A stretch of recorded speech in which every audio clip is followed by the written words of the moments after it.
ما نتكلم عن طرق العلاج نعرف من حضرتك رأيك في طبق السلطة وطريقة تجهيزه وأهمية هذا الطبق في يعني العناية والحفاظ على نضارة البشرة.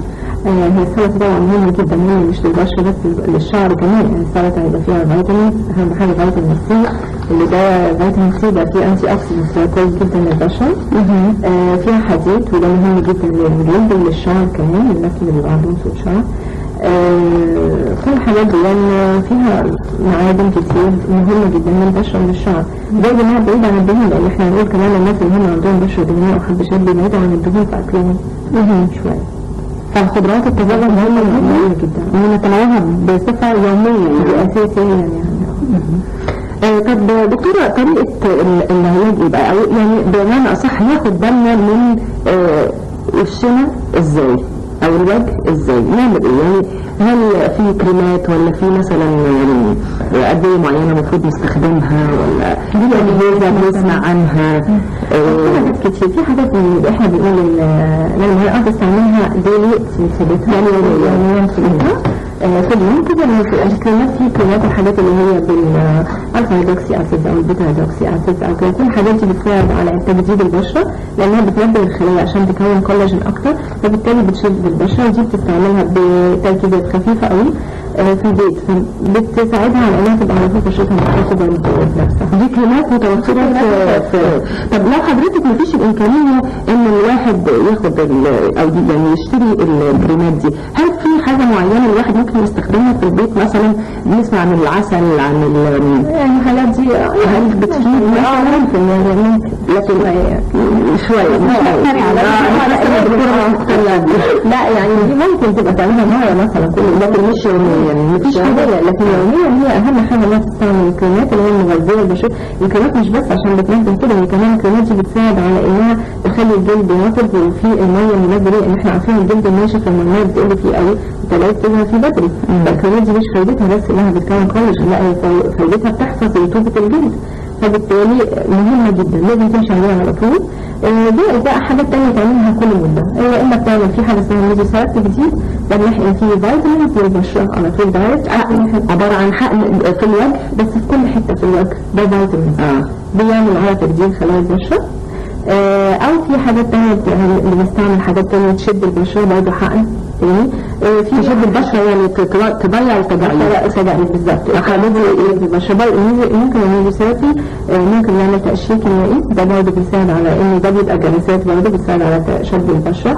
في سنفرات بالكريستالز، في حاجات كتير قوي ممكن تتعمل مع الحاجات اللي هي الحاجات اللي بتمشي عليها كل يوم في البيت. يعني في بروجرام هي بتمشي عليه في البيت، وفي حاجات بتعملها كل مثلا كل اسبوعين 3 مرة، كل شهرين، بس عشان تحافظ على بشرتها يعني. دكتورة حنان، يعني كلنا بنتعرض طبعا للأتربة وبعض الملوثات اللي هي ممكن تؤذي أيضا بشرتنا وبتؤثر على نضارة البشرة، غير طبعا استخدام المكياج بصفة يعني مستمرة، وكمان إذا استخدمنا بعض الأنواع من المكياج اللي يعني مش مناسبة لبشرتنا ممكن فعلا بتؤذي البشرة. فنعرف من حضرتك طريقة تنظيف البشرة بشكل مناسب وملائم، ويعني بيساعد ويحافظ على فعلا نضارة البشرة وإزالة أي ملوثات أو مضرات بالنسبة لخلايا البشرة. وبس نصيحة انها اولا ما تستعملش لو على حسب نوع بشرتها، لو واحدة بشرتها دهنية قوي ما تستعملش الحاجات اللي هي الدهون، الحاجات اللي فيها نسبة دهون عالية في الميك اب بتاعها تساعد على انها تقفل المسام وبالتالي تزود لها تطلع لها حبوب. يعني ممكن تكون هي ما بتطلعهاش حبشات فتستعمل الميك اب بتاعها نفسه هو اللي يعمل لها حبشات. ممكن تكون نوعية المكياج ممكن تكون ما بتنضفش بشرتها كويس، بتنام بالمكياج بتاعها، لازم تنضف بشرتها باستمرار، تغسلها كل يوم وما تنامش خالص اي حاجه على وشها غير الكريم المغذي بتاع بشرتها بس. على حسب بقى نوع بشرتها، على حسب لو بشره دهنيه يبقى تستعمل الحاجات اللي هي بتنضف، اللي هي بتقلل القبضه شويه، بتقلل افراز الغدد الدهنيه في بشرتها. لو بشرتها جافه هتستعمل الحاجات اللي هي بتنضف لكن في نفس الوقت ملطفه للجلد شويه. لو عندها بقع هتستعمل حاجات تنظيف برضه بتقلل البقع شويه. يعني على حسب كل واحده ونوع بشرتها، المهم انها تبقى تحافظ على نظافتها بصفه يعني على طول باستمرار يعني. دكتورة أنا عايزة أرجع لطريقة العلاج تاني، ولأن حضرتك اتكلمتي في الحقن، والحقن ده يعني أظن إنها طريقة جديدة عشان الواحد يعني يتجنب التجاعيد من خلالها. ما كناش بنسمع عن الحقن ده من زمان، بنسمع عنه بس الفترة دي. أيضا الأجهزة زي أجهزة الليزر، وفي جهاز اسمه انتنس بالس لايت اللي هو الوميض الضوئي. ده كله برضو بيساعد البشرة وبيساعد نضارة البشرة وبيساعد على تجديد خلايا البشرة. هل نقدر نقول انه استخدام الاجهزه دي واستخدام وسائل الحقن هي اجدد طرق في علاج البشره عموما؟ هو بصي حضرتك دلوقتي بالنسبه للحاجات الجديده طبعا كل شويه، يعني مش عايزه اقول ان كل 6 شهور بتنزل اجهزه جديده وحاجات جديده بنستعملها، بس كل حاجه ليها استعمالاتها ومش حاجه واحده. يعني مثلا نقول الليزر بيستعمل في ايه؟ بيستعمل بيجدد خلايا البشره، بس اساسا الناس اللي عندها حفره بنعمل بيه صنفره للجلد، او الناس اللي عندها تجاعيد رفيعه على الوش بنعمل بيه برضه صنفره للجلد، بس ده مثلا مناسب اكثر للناس اللي بشرتها بيضاء فاتحه. ده بالنسبه للليزر. ده بالنسبه للليزر على فكره انواع كتير، في نوع منه بيجدد الخلايا، في نوع لازاله الشعر، في نوع للوحمات الدمويه، على حسب كل نوع يعني، بس انا بتكلم على حته التجاعيد يعني. لو جينا الوميض الضوئي برضه بيستعمل في حاجات كتير، بيستعمل في ازاله الشعر، بيستعمل في تنظيف خلايا الوش.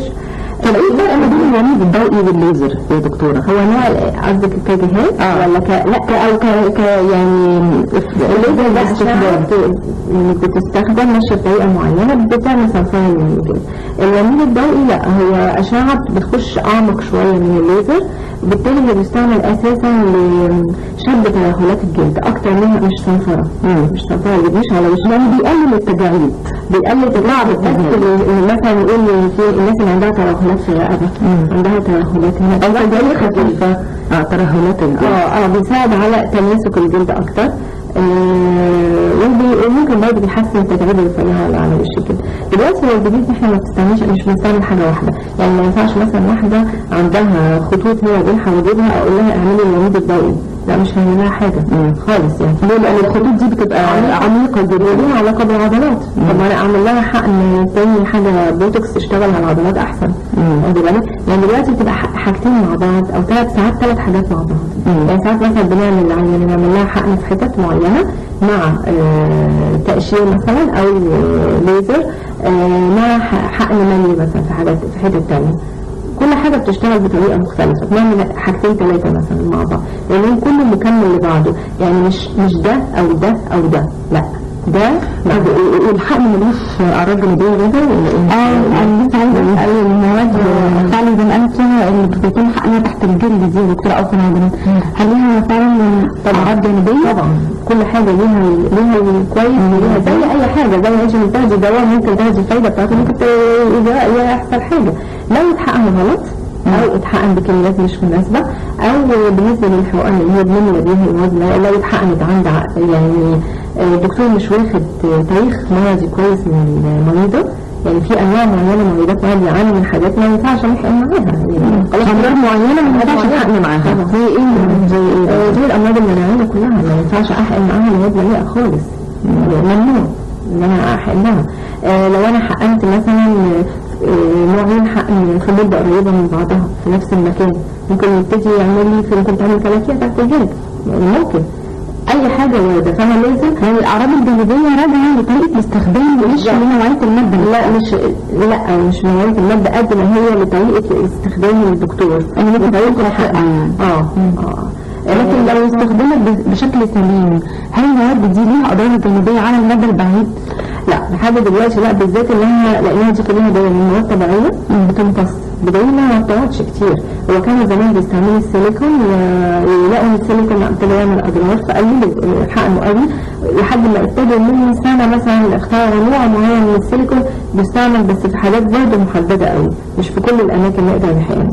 لكن اغلبيه المواد اللي بتتحقن بتقعد سنه مثلا او كده، دي كلها حاجات طبيعيه لانها شويه فبتمتص عن طريق الجلد ويجب تجديدها مرة ثانية.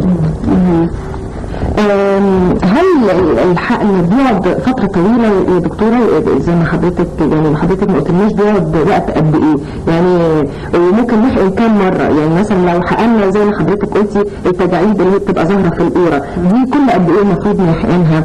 وهي دي بتتحقن بس دي بتشتغل على العضلات او التجاعيد اللي هنا مثلا او عند العيون الحاجات دي بتقعد قد ايه الوقت؟ ما هو حاجة بصي لو مش هتحقن العضلات حاجة ليها علاقة بالعضلات زي اللي هو البوتيريال توكسين اللي هو ده بنحقنه بيقعد أول مرة من 4 شهور ل 6 شهور على حسب كل واحد والتاني. بس دي قليلة قوي يا دكتور 14 انا بقى بيشتغل وبيروح تأثيره بس بترجع العضلات التجاعيد اقل شوية من الاول. بعد كده ممكن نحقن بقى بعد تاني مرة من الحقن ممكن تقعد 8 شهور بعد كده بتحقن مرة كل سنة تقريبا. يعني بطول المدة كل ما بتحقن اكتر كل ما بطول المدة. انما المواد المليئة دي مختلفة دي بتمتص دي مدتها تقريبا سنة اللي هي بنملى بيها الخطوط المليئة دي مش بوتوكس دي مواد مليئة بنملى بيها التجاعيد العميقة اللي عملها. وهل ليها عدد معين من الحقن ولا على طول على لا ملهاش عدد معين. ملهاش عدد نوعيتها ايه بنت المواد المليئة دي يا دكتور؟ دي بتبقى حاجة اسمها هيالورونيك اسيد بيختلف بقى المصدر بتاعه. في شركات بيبقى جاي من حاجات من البكتيريا في شركات جاية من حاجات لها علاقة بأنواع الطيور على حسب بس كلها حاجات ناتشورال مش حاجات. وعلى فكرة هو الهيالورونيك اسيد ده هو جاي من حاجة ناتشورال وهو أساسا من ضمن مكونات الجلد الطبيعي عندنا بس هو مع الوقت ومع الزمن بيروح فده بيساعد على ظهور تجاعيد بدري. عشان كده احنا بنحقنه من بره يعني هو أساسا موجود تحت الجلد. عشان كده الجسم على فكرة برضه بيمثله لأن هو ده طبيعي لكن مأخوذ من مصادر أخرى حيوانية أو من بكتيريا. طب دكتورة برضه سمعنا يعني من الأعراض الجانبية للحقن إنه في ناس حقنت وبنسمع إنها مثلا عينها اتقفلت حاجبها وقع بقها اتعوج دي حاجة دي بتحصل ليه بقى لو زي ما حضرتك بتقولي مفيش أعراض جانبية من المادة نفسها؟ دي هقول لحضرتك بقى حاجة من الاثنين يا إما إحنا طبعا لما بنحقن في انستراكشنز معينة تعليمات معينة لواحد معينة بنمشي عليها معينة بعدها بالذات في حالات البوتوكس اللي بتقولي حاجات بتحصل معاها الحاجات دي. أولا لازم تقعد 4 ساعات صاحية ما تنامش على جنب معين. لازم ما تقربش خالص من وشها لان مثلا يعني ايه ما تقربش من وشها يعني ما تدعكش عينها ما تمسحش ما تنشفش لان انا مثلا ببقى حقنه هو بيشتغل في سنتي هنا لو انا حقنته هنا بيشتغل على عضله معينه جت هي العينه واحد في خلال انا بتكلم في خلال 24 ساعه بعد الحقن لازم تمشي على الحكايه دي ما تنشفش ما تدعكش. انا بقول لهم لا تشيلي ميك اب ولا تنشفي وشك ولا هي ايدي لو واحد دعكت عينها هي حركته من مكانه بدل ما يشتغل على العضله اللي بترفع اشتغل على العضله اللي بتنزل فعشان كده بتبان فدي بتبقى مش غلطه الدكتور قد ما هي غلطه المعينة نفسها هي ما خدتش بالها تاني بتحصل في الناحية اليمين الدكتور بقى حقن في حتة غلط يعني دي بقى يا إما كده يا إما كده يعني لكن المادة نفسها ما فيهاش حاجة لا المادة نفسها ما بتعملش حاجة يعني هي أدام حقنها مظبوط وفي المكان المظبوط بتاعها خلاص. كمان نتكلم عن الحقن يا غدا في حقن للشعر كمان بسمع هي من البشرة بقى بكل الجلد بقى في حقن اللي هو بنحقن فيتامين للشعر بالميزوثيرابي والميزوثيرابي دي طريقة حقن جديدة بنحقن بها إما فيتامينات البشرة وإما فيتامينات الشعر يا إما مواد مزيلة للدهون لو واحد عايز تخس من منطقة بطن أو علاج السليوليت برضه بيجيب نتيجة فيها حلوة. احنا عايزين عايزين نعرف قصاد المشاهدين ايه هو السيلوليت يا دكتورة لانه في كتير ما يعرفوش اللي هو بيظهر في المناطق اللي هي عند الأرداف أو في البطن بيبقى توزيع الدهون تحت الجلد بحيث تبقى عاملة زي حفر أو غير منتظمة فما بيبقاش الجلد ناعم يعني. والعلاج بالميزوثيرابي ده بيدوب الدهون في الحتة دي بس تبقى على كذا جلسة. ده بيحقن مواد مزيدة للدهون موضعيا مش فيتامينات بقى بس هو طريقة استخدامها هي طريقة العلاج دي اسمها ميزوثيرابي. ميزوثيرابي بقى ممكن فيتامينز ممكن مواد مزيدة للدهون ممكن دي طريقة احنا كنا ميزوثيرابي طريقة العلاج هي بنحقن كميات ماكروسكوبية لمواد في مناطق كذا منطقة يعني في الوش مش بحقن في حتة معينة بحقن في كذا حته مش كده في الوش. طب دكتور احنا هنشوف دلوقتي مع بعض قبل ما نستكمل الحوار مع حضرتك قناع للبشره من زيت الزيتون، وهنشوف دلوقتي مع بعض هذا القناع، ولما نرجع نتكلم عن الماسكات او القناع ازاي ممكن الواحد يقدر يعمل ماسكات عنده برضه يعني في البيت. اكيد ممكن في بعض الحاجات ممكن يستخدمها او حاجه يعني دكتور هنعرف من حضرتك بس بعد ما